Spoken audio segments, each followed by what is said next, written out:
aqui agora. Vamos receber ele, que é ministro do Desenvolvimento Regional. Hoje vamos bater um papo sobre novos projetos. Tem Águas Brasileiras, não faço ideia do que são as Águas Brasileiras. Casa Verde e Amarela, você sabe o que é? Parece que é Minha Casa Minha Vida, mas pode estar mudado ou não. Primeira mão, vamos saber tudo. Ele foi secretário especial de Previdência, já trabalhou com Paulo Guedes, um dos grandes articuladores. Você lembra da... Ele teve no Pânico falando da reforma da Previdência. Temos aqui presença ilustre nesse programa, meu querido Zuzu. Sabe quem está aqui hoje? Rogério Marinho, uma salva de palmas para ele. Belo topete. Fala, ministro. Tudo bem? Tá com um belo topete aí, ministro. Pois é. Tudo tranquilo? Faltando cabelo e sobrando aqui em cima. Não fala assim. Tudo tranquilo aí ou não? Um implantinho. Ah, tudo bem. Tudo tranquilo? Ousadia e alegria. Tudo bem, tudo tranquilo, à disposição. Ô ministro, deixa eu fazer uma pergunta para você, que é o seguinte, pro afegão médio entender, o que é a sua pasta? Faz o quê? É ministro do Desenvolvimento Regional. É o que isso aí? Cara, é tanta coisa, viu? Mas vamos lá. Nós tratamos aqui de recursos hídricos, né? Ou seja, toda essa infraestrutura de canais, de transposição, de adutoras, de poços, que são perfurados, de dessalinizadores, de cisternas.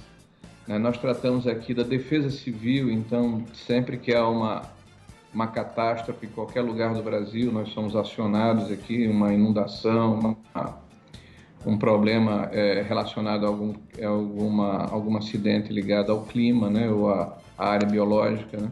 Nós tratamos aqui da habitação, né, então desde a questão do acesso à moradia até a questão da regularização fundiária. Nós tratamos aqui também de saneamento básico, são 4 pilares principais, né? Tratamento de água, tratamento de esgoto, o destino dos resíduos sólidos, que é o lixo, né? E a drenagem, macrodrenagem, e por fim o combate à questão da desigualdade regional através de uma série de ações pontuais que vão desde a construção de galpões até equipamentos que são disponibilizados para áreas menos desenvolvidas do ponto de vista econômico e social, até a questão da mobilidade urbana, são obras de infraestrutura nas cidades, ou seja, é um elenco grande de ações. Para vocês terem uma ideia, nós estamos hoje em 5.010 dos 5.570 municípios brasileiros com obras ativas. No ano passado nós entregamos mais de 6.900 obras e serviços prontas, né, em todo o território nacional. Nós temos um acervo de mais de 29 mil obras hoje espalhadas por todo o território nacional. Então esse é o tamanho e a amplitude das ações do nosso Ministério. Ministro, você foi um dos articuladores da reforma da Previdência. O que está na sua pasta? Porque com a pandemia a gente está sem grana, não tem dinheiro nem como gastar. Mas quais são as próximas reformas e se elas vão acontecer? Bom, dentro do âmbito do nosso Ministério, nós temos 2 desafios, né? Primeiro, implementar as ações que já foram engendradas nos primeiros 2 anos, né? Que já foram postas no papel e que precisam ser desdobradas. Então, é o novo programa habitacional, com foco na regularização fundiária. Metade do Brasil é ilegal, as cidades não têm, pela sua ocupação indiscriminada, esse sentido de organização, então a maioria das pessoas não tem escritura pública dos seus imóveis, então nós temos um foco nessa área de apoiar os municípios para fazerem essa ação, né? Além de diminuirmos o valor da prestação habitacional em função da diminuição dos custos de transação dos agentes financeiros e operadores, né? No programa habitacional nós vamos fazer mais com menos, a ideia é aumentarmos de 400 para 500 mil residências ano, né? Com o mesmo recurso, né? Nós temos aí também a questão do saneamento básico, o novo marco do saneamento. Nós temos aí um desafio, né, de começarmos a tratar do estabelecimento dos consórcios municipais em cima das bacias hidrográficas para permitir que haja a performação de projetos para que eles possam ser apresentados para a iniciativa privada. Temos aí nos próximos 12 anos um desafio que é de toda a sociedade brasileira, né, que é o desafio de fazermos o tratamento da água e do esgoto de 100 milhões de brasileiros, no caso do esgoto, e 35 milhões de brasileiros no caso da água, que, na minha opinião, Esse é o maior problema de meio ambiente que o Brasil tem hoje, que é a falta do tratamento de esgoto, né? Sem dúvida nenhuma, não é a questão da agricultura, que pelo contrário é uma agricultura extremamente qualificada, técnica, operacional e produtiva, mas é o nosso problema da falta de tratamento de esgotos. E esse ano nós queremos tratar da reestruturação dos nossos fundos de desenvolvimento regionais para permitir que eles possam estruturar projetos.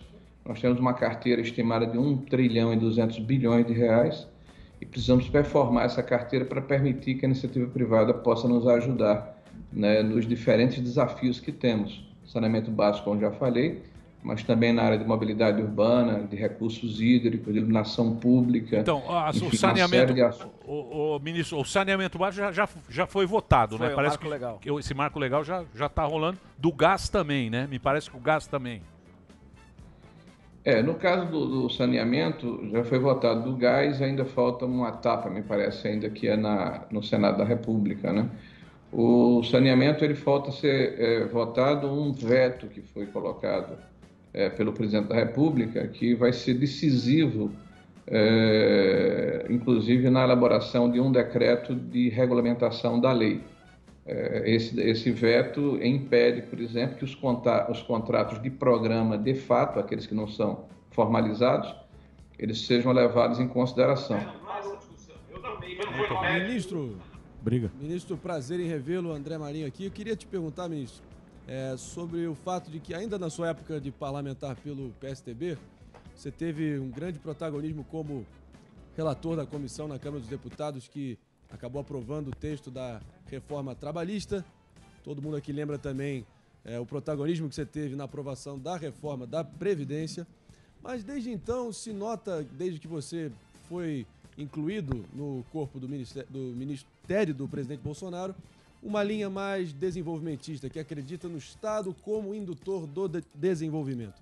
E eu queria te perguntar se houve uma mutação, essa palavra que está tão em alta, né? A gente está falando de variantes do vírus, novas cepas, mutações. Houve uma evolução do seu pensamento e da forma que você enxerga o papel do Estado? Pergunta bonita. André, eu acho que o mais importante é que as pessoas parece que colocam estereótipos ou rótulos nas pessoas. Rótulos. Né? Eu não mudei de forma nenhuma. Eu sou a mesma pessoa. Eu sou o mesmo deputado, o mesmo parlamentar e o mesmo como ministro e como secretário.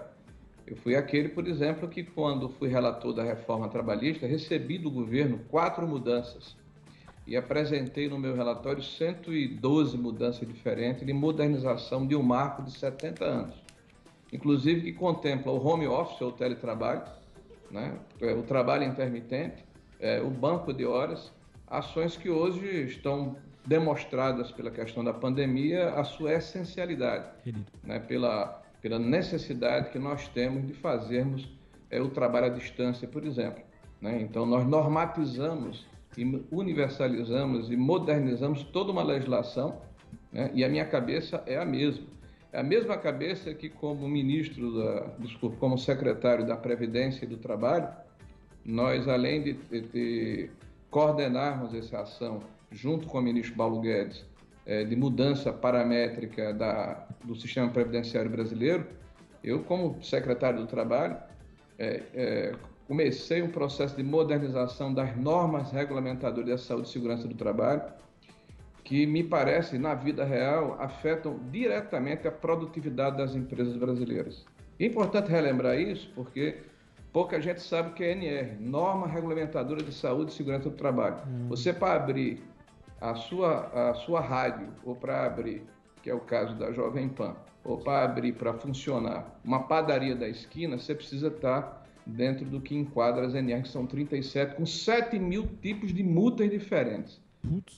No tempo que passei lá, quase 40% dessas multas foram retiradas pela customização que fizemos e mais de 250 bilhões de reais de gastos foram evitados ao longo dos próximos 10 anos para as empresas brasileiras. É isso aí. Mas eu sou a mesma pessoa que entende que nós não podemos prescindir do papel do Estado num país desigual e num país grande e universal como é o Brasil.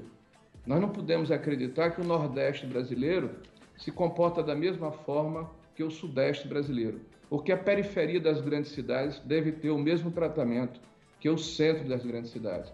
E esse é o papel do Estado. É o papel de equilibrar, de equalizar e, eventualmente, de fomentar através dos instrumentos que o Estado propicia.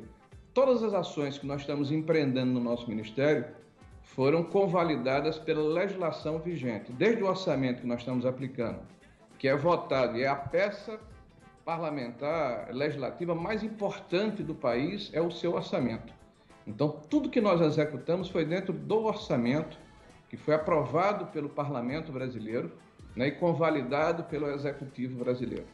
Todas as ações que nós fazemos de fomento às atividades econômicas e combate às desigualdades regionais são dentro dos instrumentos que dispomos. Por exemplo, os fundos de desenvolvimento regional. O Nordeste brasileiro, volto a colocar como exemplo, tem quase 30% da população e 14% do produto interno bruto nacional. Então, essa é uma chaga exposta de um débito que o Brasil, como sociedade e como nação, tem com determinadas regiões geográficas, e quem pode resolver esse problema, infelizmente, não é o mercado sozinho. Há necessidade de termos a ação, termos o fomento, termos a atividade do Estado brasileiro. É isso que eu tenho defendido, levando sempre em consideração a necessidade de trabalharmos a modernização do Estado, né, as reformas estruturantes para que possamos ter competitividade. Tem sempre contado com o nosso apoio, a nossa atividade, a questão da reforma tributária, que considero essencial para fazermos o país andar com celeridade no rumo que nós pretendemos, a reforma do Estado brasileiro, a modernização dos marcos regulatórios. Agora, nós não podemos prescindir do papel do Estado como equalizador e fomentador do desenvolvimento e diminuidor, e para haver a diminuição, das desigualdades regionais. Ministro, esse discurso, né, do Estado ocupando esses lugares onde o mercado, pelo menos entre aspas, não atende, é um discurso muito parecido com discursos do PT ou até mesmo do PSDB, que você fazia parte e foi desfiliado. Eu queria perguntar o seguinte: o que o PSDB faria diferente na sua pasta, uma pasta que tem 24 bilhões de reais para gastar esse ano, e falam que vai para o Alcolumbre, pelo menos segundo matéria do Valor Econômico, caso o Henrique Pacheco ganhe para o Senado, que foi uma negociação. Então, queria perguntar essas duas coisas. Primeiro, se estão negociando a sua pasta, e aí você vai ser realocado para outra. E segundo, se o que muda desse discurso que você está fazendo agora para o discurso do PSDB que você se desfiliou, ou até do PT. Me parece muito parecido, um Estado grande, um Estado inchado, um número de estatais que não diminui com o tempo. Bom, Sam, primeiro me parece que a sua pergunta já começa com um pré-julgamento que eu reputo absolutamente inverídico. Nada a ver com o que eu falei anteriormente. A sua capacidade de análise, que eu reputo, é sensacional, me parece estar falhando agora. Ou você não escutou o que eu disse, ou você está realmente predisposto. Não, eu estou olhando só os dados. Eu não falei em nenhum momento que eu quero preservar estatais. O seu discurso não se coaduna com o que eu fiz. Eu tenho, ao contrário de outros, entrega, eu tenho realizações. Eu não tenho discurso, não tenho mise-en-scène, eu não tenho... Quais estatais você conseguiu caminhar a privatização? Você me perguntou, eu estou falando. Eu estou perguntando, você está falando de estatal e situações que não são resolutivas. Pelo contrário, eu olho para trás, olho o que eu fiz e olho o que os outros que falaram e fizeram. Então, eu acho que você primeiro tem que olhar o que eu fiz, tá? Para depois fazer esse tipo de crítica. Eu não posso falar pelo PSDB, Sam. Não há nenhuma condição de eu falar pelo PSDB. Eu não sou do PSDB. Eu estou desfiliado do partido. Não posso fazer essa avaliação que você me pede. Cabe a você, que é analista, fazer essa sua avaliação. Em relação à questão de ministérios, eu não fiz concurso público para ser ministro. Nem tenho mandato. Se o presidente entender que eu não conto mais com a confiança dele, certamente vai me demitir ou vai me retirar do lugar que eu estou ad nutum. Não preciso nem de aviso prévio. Enquanto eu tiver a confiança do presidente, vou estar aqui. E estou confortável onde eu estou.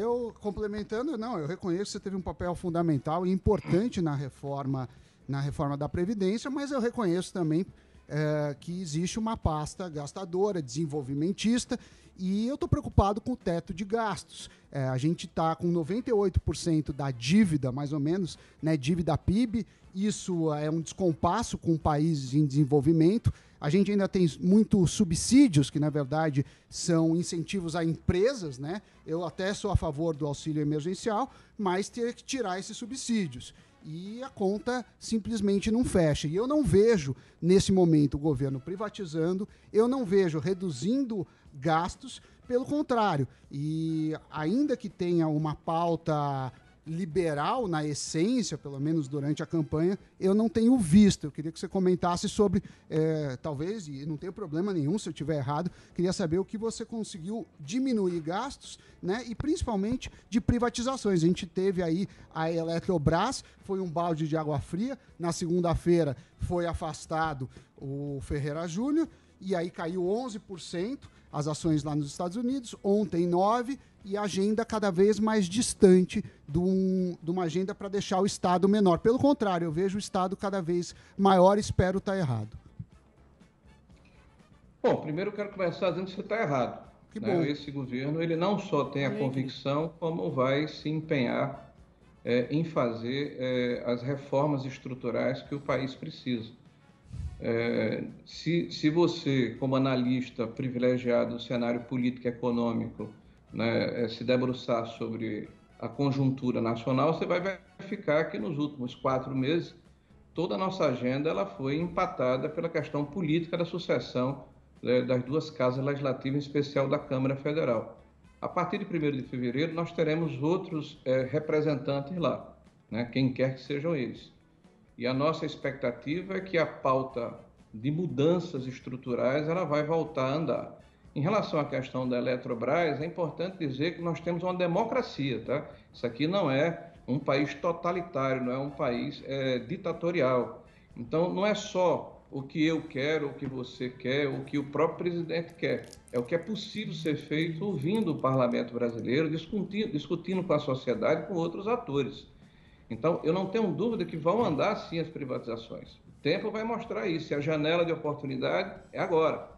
A partir desses 6 meses iniciais da nova composição das 2 casas legislativas, né, nós vamos ter a oportunidade de amarrar uma série de ações que foram colocadas na gaveta por diferentes motivos. O mais importante nesse processo é que nós temos um objetivo que está sendo perseguido e esse objetivo ele vai ser realizado sim. Agora, eu falei aqui de caráter geral. É importante colocar que eu estou sendo cobrado sobre privatizações. Eu sou ministro de Desenvolvimento Regional. Na nossa pasta, existe um outro ministro, evidentemente, que vai cuidar dessa área, né, e que vai ter o apoio de todos nós, de todo o governo federal, e não tenho dúvida dos 9 representantes. Agora, na nossa pasta, ao contrário, por exemplo, do Ministério de Infraestrutura, do Ministério de Minas e Energia, nós estamos começando uma mudança, tá? E gostaríamos que houvesse visibilidade a respeito dela, né? Nós vamos trabalhar para isso. Talvez tenhamos culpa de não termos colocado isso mais exposto, né? Que é justamente a mudança de todo o conceito de como nós temos trabalhado a performance da nossa carteira, né? Nós vamos trabalhar esse ano, por exemplo, os fundos de desenvolvimento regionais para permitir que eles possam estruturar projetos. Nós temos aí a possibilidade, e é a nossa proposta, de levantarmos aí R$1 bilhão que já estão dentro dos fundos regionais, inclusive esterilizados, para permitir que eles possam estruturar projetos para que eles possam ser oferecidos à sociedade, né, que possam ser oferecidos ao mercado, àqueles que têm interesse em investir no Brasil, tá? Agora, por que eu falei do Ministério de Infraestrutura e do Ministério de Energia? Há 20 anos, quando houve aquele processo do apagão no Brasil em 98, 96, começou uma mudança estrutural no Ministério de Minas e Energias que resultou justamente do atual modelo que nós temos do setor elétrico, onde as concessões, as câmaras de compensação, né, o trabalho que é feito pela iniciativa privada é que suporta tanto a expansão como a manutenção do setor elétrico através da tarifa cobrada ao conjunto dos consumidores brasileiros. Isso foi um programa e um projeto que demorou 20 anos para se consolidar. Na infraestrutura, da mesma forma. A partir de 2010, 2012, tá, começou uma mudança que permitiu que hoje o ministro Tarcísio possa dar um show de competência e de resolutividade na área de logística no Brasil, com o concurso da iniciativa privada. Nós estamos começando um trabalho no ano passado. Nós contratamos o PNUD e a empresa Ernst Young. Para isso, nós buscamos, inclusive, a parceria da iniciativa privada. Fizemos um consórcio com quase 20 entidades que estão bancando esse estudo, que vai redefinir a nossa performance de carteira, para permitir justamente que, com esses recursos do Fundo de Desenvolvimento Regional, nós possamos oferecer um volume maior, né, de obras e de concessões para a iniciativa privada. É bom lembrar que nós precisamos de 70 bilhões de reais por ano só em saneamento público, só no tratamento de água e esgoto. O governo federal, o governo estadual, o governo municipal podem investir no máximo de 6 a 7 bilhões, 10% disso. Agora, nós não podemos prescindir desses 7 bilhões enquanto não tivermos os 70. E esse é um processo de transição. E nós somos um transatlântico, nós não somos uma Ferrari, não dá para dar cavalo de pau. Isso é um país, com toda a complexidade que esse país tem. Com uma cidade como Jucurutu, no interior do Rio Grande do Norte, que é diferente de São Paulo, capital do estado mais rico da federação. São realidades distintas. Infelizmente, quem está na Faria Lima precisa ter essa sensibilidade que o Brasil é desigual, que o Brasil é diferente e que nós, que fazemos administração pública, temos que ter essa sensibilidade. Porque se nós não tivermos, nós vamos governar para alguns em detrimento de outros. E governar é tratar desiguais de forma desigual. É isso que a gente tenta fazer aqui. Muito bem, ministro. Muito bem. Eu quero saber, ministro, eu quero saber o seguinte. Eu quero saber o que é. É que você fala bonito, tal, não sei o quê. Mas eu quero saber o que vai chegar no povão o negócio das águas brasileiras, que é o nome bonito, tal, águas brasileiras. O que a gente vai ver disso aí?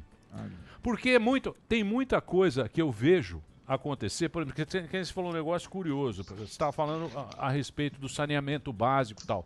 Eu acho que o nosso grande problema de saneamento básico é aqui o córrego do Sapateiro, que passa dentro do Parque do Ibirapuera, que é tudo poluído aquela merda lá, e a gente bota a culpa no agronegócio, que é uma coisa sofisticada no Brasil, a Embrapa dá show, é uma tecnologia de primeira linha. Porra, o agronegócio brasileiro não é Brasil, cara, é primeiro mundo. Os caras, porra, você vê isso, onda. Se você vê isso, aí os caras tiram onda, porra. Quando você vê um negócio funcionando, você fala, porra, isso não é Brasil. E cai sempre a conta no coitado do cara que tá lá plantando, investindo em tecnologia, e a gente sempre fala, esse cara tá destruindo o Brasil, tá destruindo a floresta. Eu acho que isso aí é uma questão de, sei lá, se é comunicação, não sei quem faz, eu não sei como é que funciona isso aí. Mas eu quero saber o seguinte, quando é que vai chegar que o cara vai ver e falar, porra, os caras estão fazendo alguma coisa ou não? O que a gente vai ver disso aí? O nome é bonito, mas e daí? Surita, veja, você na sua pergunta, você já tem uma parte da minha resposta. O Brasil hoje, ele aterroriza vários outros competidores internacionais com a sua competitividade em relação a produtos agrícolas. Nós já somos o terceiro maior exportador de produtos agrícolas do mundo, mas não só isso, nós somos o mais eficiente, nós somos os mais capazes. Nós somos aqueles que produzimos com a melhor capacidade tecnológica e de meio ambiente, com sustentabilidade. Nós estamos produzindo mais praticamente no mesmo território ao longo dos últimos 30 anos.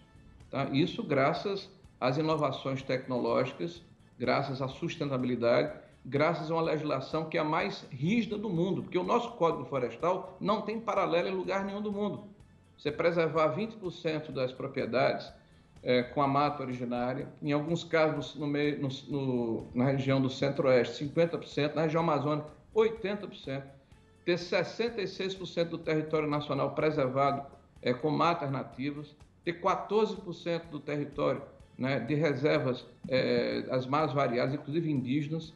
Então, tudo isso é um acervo, é uma situação extraordinária. Agora, nós somos colocados como predadores, como detratores e agressores da natureza por países que competem conosco, que querem vender o que nós vendemos, que querem tratar os seus produtores com subsídios cada vez maiores em detrimento da competitividade que o Brasil tem. Mas então, isso aí, mas o ministro... Mas desculpa, ministro, mas isso aí não é um problema de falta de comunicação do próprio governo? Mas desde sempre, porque eu estive recentemente nos Estados Unidos, Zurita, fazem 2 meses, né? E eu verifiquei o seguinte, que o nosso problema não é por causa do atual governo, é um problema antigo, histórico, né? Eu estive com autoridades federais, estaduais e municipais do Arizona, da Califórnia e do Oregon. Em todos esses lugares, o conhecimento sobre o Brasil, histórico, atávico, antigo, é de que nós somos os destruidores do planeta, desde sempre. A floresta amazônica vem sendo para sempre devastada. Bom, mas o que é que eu quero dizer com isso? O nosso problema de meio ambiente não é a forma como nós fazemos a nossa agricultura, é como nós tratamos os nossos esgotos. O Brasil hoje tem 12% das reservas de água doce do mundo, 12%. Daqui a 10, 15 anos, a necessidade de água vai ser muito maior do que é hoje. E o que a gente exporta, e qualquer país exporta, é água. Porque a água é o que nós exportamos através dos nossos grãos, através da confecção, através da proteína animal. O que é que nós estamos lançando, Zurita? As 4 bacias que representam o Brasil nas regiões mais antropizadas, ou seja, mais devastadas, nas regiões mais deprimidas do ponto de vista econômico, são as bacias do Rio São Francisco, do Rio Parnaíba, que divide lá o Maranhão do Piauí, do Rio Tocantins e Araguaia, que nasce ali no centro-oeste e deságua no Atlântico, e no Rio Taquari, que está lá em Mato Grosso do Sul, no Pantanal Mato Grossense.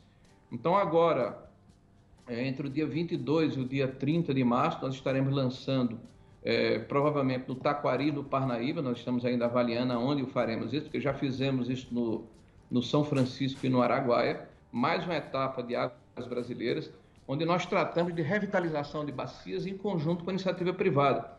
Lançamos na segunda-feira agora um edital, né, para eleger pelo menos 90 projetos de revitalização de bacias, está já no Diário Oficial da União. A ideia é buscarmos, junto às entidades que tratam do tema, programas e projetos dentro das áreas que foram estabelecidas pelo nosso Ministério, né, de revitalização dessas bacias, buscar iniciativa privada, porque inclusive vai haver a necessidade, vai haver a possibilidade, de monetizar essa ação através do crédito de carbono.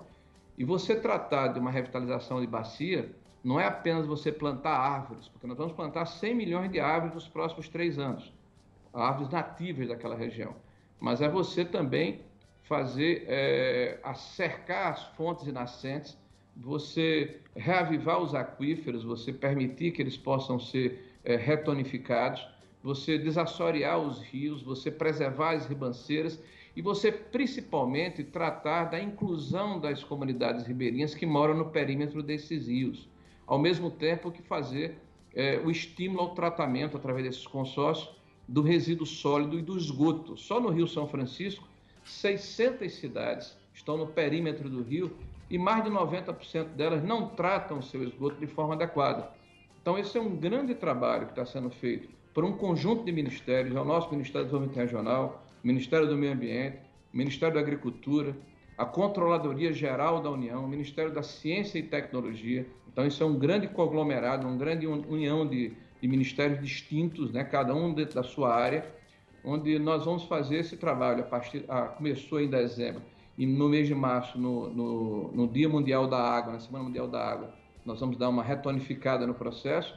A ideia é pelo menos 70 mil hectares de nascentes, 100 milhões de árvores, e tratarmos prioritariamente essas 4 bacias, mas queremos ampliar para todo o território nacional dentro desse processo de ressocialização, de meio ambiente, de inclusão social, de sustentabilidade e de recarga do aquífero, porque não há nada mais importante do que a água água potável. Mas isso aí é a longo prazo, né?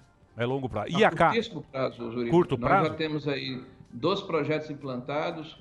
Nós temos um implantado no Araguaia e temos outro no São Francisco, ainda não em todas as nascentes. Em março, agora, nós começamos no Parnaíba e no Taquari, e gradativamente nós vamos agregando outras etapas. São etapas, nós queremos fazer 70 mil hectares em 3 anos, mas nós já começamos e todos os meses nós queremos agregar novas áreas a esse projeto. Ô ministro, e o negócio da casa? Como é que chama aí o projeto? Casa Verde Amarela. Que é Minha Casa Minha Vida? Seguinte, Minha Casa Minha Vida.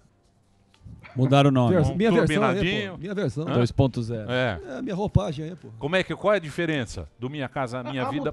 A mudança se dá pelo seguinte: nós sabemos que um programa habitacional no Brasil ele é essencial. Nós não podemos desconhecer de que os governos anteriores começaram um programa que é um programa essencial para o Brasil, que é um programa de habitação popular e de subsídio à habitação popular. Mas, como todo programa, ele tem méritos e deméritos. Então, nós fizemos modificações nesse programa para eliminar as suas deficiências e conviver com a realidade atual. Aí vem uma das preocupações que nos foi colocada aqui pelo SAMI. Na questão fiscal, nós não podemos mais subsidiar 100% uma casa. Nós não temos condição de pegar 4, 5, 6 bilhões de reais do orçamento e bancar casas 100% de graça para a população brasileira. Por outro lado, todo ano, o Conselho Curador do Fundo de Garantia aporta 9 bilhões de reais no sistema habitacional. O que é que nós fizemos? Nós pegamos esse recurso, que é um recurso que é subsidiado pelo governo federal, na verdade, pelos trabalhadores brasileiros, né, através do Fundo de Garantia sobre tempo de serviço, para diminuir o custo da habitação social. E nós diminuímos o valor dos agentes financeiros e operadores, que ficavam com 2/3 desse subsídio. E nós estamos invertendo essa situação. Então, o mesmo recurso que nós podíamos permitir a construção de 400 mil moradias, porque esses 9 bilhões alavancam mais 70 outros bilhões de reais de iniciativa privada, né? Com os mesmos recursos, aliás, diminuindo, porque vamos baixar esse subsídio gradativamente de 9 bilhões para 7 bilhões e meio até 2023, nós vamos construir 25% mais residências, mais habitações, ou seja, de 400 mil para 500 mil. Então, essa ação por si só, né, já justifica a mudança do nome do programa. A segunda ação que nós estamos fazendo é que no ano 2000, foi feito um programa ainda no governo do Fernando Henrique Cardoso, chamado... Não, foi o programa Estatuto da Cidade. Tá? Esse foi uma lei feita no ano 2000. Essa lei permitiu que houvesse ferramentas para que os municípios trabalhassem a reorganização do tecido urbano dos seus respectivos territórios, ou seja, elas poderiam tratar de regularização fundiária, inclusive em áreas públicas. Em 2017, foi feita uma outra lei aí já no governo do Temer, que é a REURB. Tá? Só que nesse período todo, apesar de várias ações a terem ocorrido em todo o território nacional, não houve um programa por parte do governo federal consistente e com uma escala suficiente para apoiar os municípios nesse trabalho de reorganização espacial das cidades.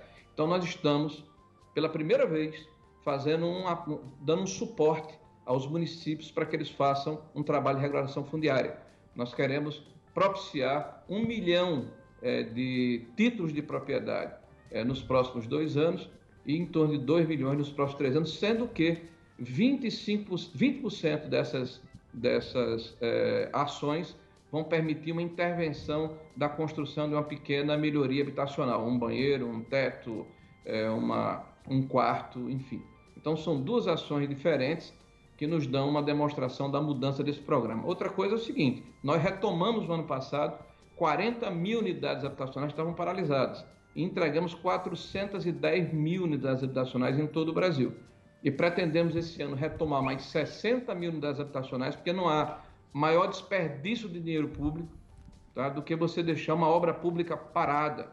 Nós fizemos aqui um grupo de trabalho para entender qual é o problema de cada obra pública, que tem um problema diferente em cada obra, tá? E estamos retomando gradativamente, independente de quem começou, porque o recurso não pertence ao governo do presidente Bolsonaro, ele pertence ao conjunto da sociedade brasileira, e a gente está tendo respeito com esse dinheiro e está tratando ele da forma republicana que a nossa atuação, a nossa ação requer, e sob orientação do presidente desde o primeiro dia que chegamos aqui.